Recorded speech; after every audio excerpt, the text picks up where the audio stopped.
Hello students, today we are going to discuss about few strategies of peptide synthesis. So as we discuss about the peptides, it is just a amide bond between two amino acids.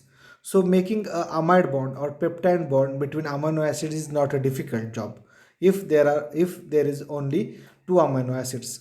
But the challenge is connecting amino acid in the correct sequence. That means N terminus to C terminus as we discussed in our previous lecture. So if we want to connect many amino acid in a correct sequence, then that one is a challenging job. Why that is a challenging job? You can see that if we have a simple two amino acid like phenylalanine and a glycine, okay, so if we don't protect the N and C terminus, then there will be a four possibilities of this two amino acid. What will be the possibilities? Phenylalanine N terminus will react with the C terminus of phenylalanine and we get the phenylalanine dipeptide. Glycine also will do the same and we get the gly dipeptide. Or there will be combination between phenyl and glycine, like a phenyl and gly or phenyl. So these are the four possible product we will get. There will be a mixture of products and the correct sequence will be have very low yield. So if we want to do the correct sequencing of amino acid, we need to do the protection and deprotection of the correct functional groups. Let's see how we can do that. So friends, if we have phenylalanine and glycine, so if we want to put the phenylalanine at N terminus and the glycine at the C terminus, then what we need to do? We need to protect, okay, we need to protect the N terminus or amino group or carboxylic group with the different protecting groups to avoid the number of possibilities, or I will say limit the number of possibilities of side product by the protecting nitrogen of one amino acid and the COOH of the other acid.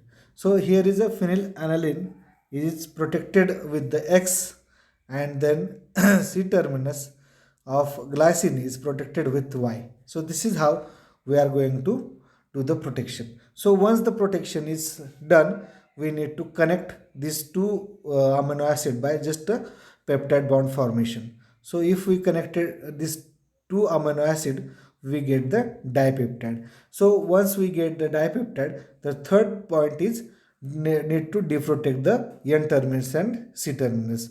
So once we did do the deprotection of X and Y, we get our required amino acid, that is a phenylalanine at N terminus and glycine at the C terminus. So these are the three steps we have. These are the three steps we have, or this is the strategy we have discovered for the amide or peptide bond synthesis or amino acid sequencing. So friends, there are number of amino and acid carboxylic acid group protecting groups. So uh, in my previous lectures, I think in the protection and deprotection chapter, we already discussed about the amino group protecting groups like CBZ, BOC, and so on. So friends, today I will just recap those things. Especially I will recap the carboxylic protecting group. So this is just a recap of what we learned in my previous chapter, okay, protection and deprotection. So what are the amino group protecting groups? Okay, so these are the few strategies to protect the amine groups. So amino groups are generally protected with the amide bond formation. So if we make the amide, the amino group will be protected. So the first group for the protection is benzoxycarbonyl. Okay, benzoxycarbonyl is called as Z group, or simply the carboxybenzyl or CBZ group. So CBZ protection or Z protection is the common protecting group for the amino terminus. So friends, Z protection is carried out by treating amino group or amino acid with just simply the benzoxycarbonyl chloride. Okay, so this is what we learned in our previous chapter. This is how we do the protection of CBZ. And then After that, we can remove the Z protection after peptide bond formation by hydrogenolysis or by cleavage with the HBr in acetic acid. That's what we learned in our previous chapters. So friends, the next group for the protection of amino terminus is tertiary butoxycarbonyl group. So it is abbreviated as TBOC or simply the BOC protection of amino acid. So how we can do the BOC protection? Just simply treating the amino acid with the BOC anhydride, and after that treatment with the HBr, it will be removed, or acid treatment of any acid will remove the BOC from the amino. So these are the few groups for the amino protection, and then I will discuss about the carboxyl group protecting groups. Okay, so how we can do the carboxyl group protection? It is a simple way to form a ester.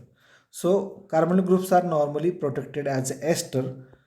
So deprotection of methyl or ethyl ester is carried out by simple base hydrolysis. As you know that esters are hydrolyzed by the basic condition or acidic condition. So normally the esters are hydrolyzed by base, or if we have benzyl esters. Okay, we have benzyl esters. As you know that benzyl is deprotected by H2PDC or hydrogenolysis. We can deprotect this benzyl ester with the hydrogenolysis. Okay, this is how the protection of C-terminal is carried out, and this is the H2PDC. That H2PDC will hydrogenolysis of this benzyl ester. We will get toluene and carbon dioxide. Okay, this is how the benzyl esters are deprotected.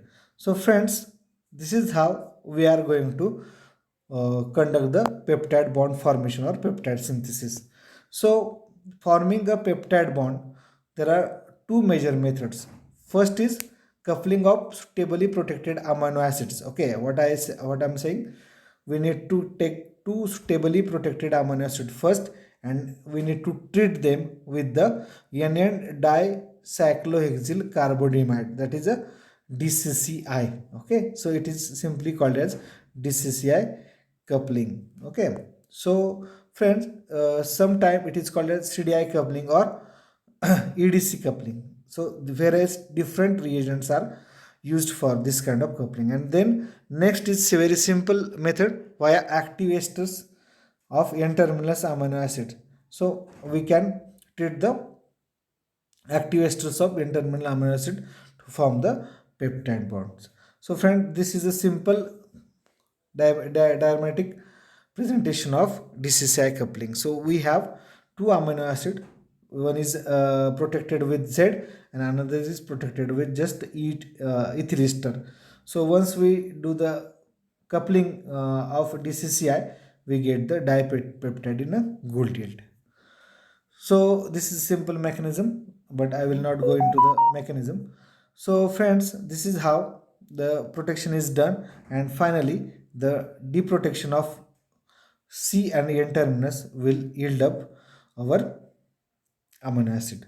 So friends, what is the second method? That is a active ester method. So para-nitrophenyl ester is called as active ester. Why para-nitrophenyl ester is active ester? Because this para-nitro group is withdrawing electron density from that ester functionality, and it is easily attacked by any amino group or N terminus of any amino acid. So this N terminus I have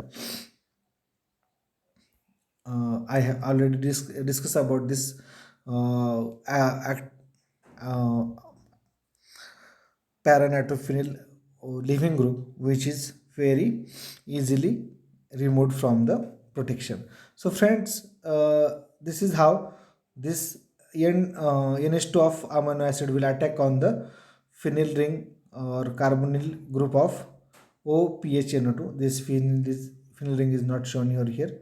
So this is how we get the para-nitrophenol and the protected amino acid. So these are few methods for the active ester method for the amino acid sequencing or dipeptide preparation. So friends, in my next lecture, we will discuss about solid phase peptide synthesis, especially the Merrifield synthesis.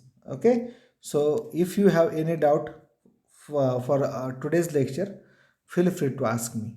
Thank you.